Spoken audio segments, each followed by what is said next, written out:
many retail workers are facing a moral dilemma here. Do they intervene during a theft and risk punishment or even firing from their employer? Or do they let those shoplifters get away with thousands of dollars of merchandise straight out store doors? I would really like us to book a guest who is working for the corporation that runs Lululemon, for example. Why in the world do you fire your employees who are trying to do the right thing? It makes absolutely no sense. Our new exclusive NewsNation Decision Desk HQ poll has people responding, and they agree why companies should punish workers who confront shoplifters. That was the question. It was about whether or not that should happen. 72% of Americans surveyed said no, those employees should not be punished. 16% said yes. 12% said not sure. Our Nancy Liu shows us how these zero tolerance policies really go against human nature.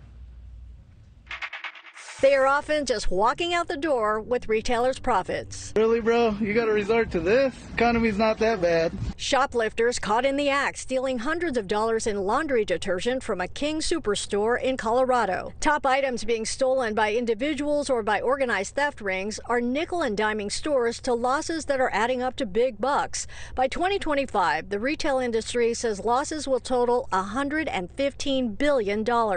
Businesses are investing in more security staff and security cameras, even tagging more items with sensors and putting more items behind lock and key. One thing they don't want is employees becoming crime fighters. No, seriously, get out. The issue grabbed headlines after these two Lululemon employees were fired for chasing shoplifters out of their Georgia store. It's only merchandise. At the end, they're trained to step back, let the theft occur, know that there's technology and there's cameras, and we're working with law enforcement. Business owners do value their employees' safety, but also their own bottom line. If an employee is injured or killed while chasing down thieves, companies could be on the hook for big payouts for workers' compensation or lawsuits. So they've implemented a zero tolerance policy. Employees who do anything to stop a theft in process will be fired. But employees like Donna Hansbrough, who worked at a Lowe's in Georgia, say they feel trapped. They know company policy, but instinct tells them to stop a crime if possible. I really wasn't expecting to be fired because I really loved that job, and I did it to my best. Hansbrough grabbed a shopping cart filled with $2,000 in unpaid merchandise. She was punched in the face 3 times by the shoplifters and later fired by the hardware chain. I just wanted to get our merchandise. I was just tired of people walking out,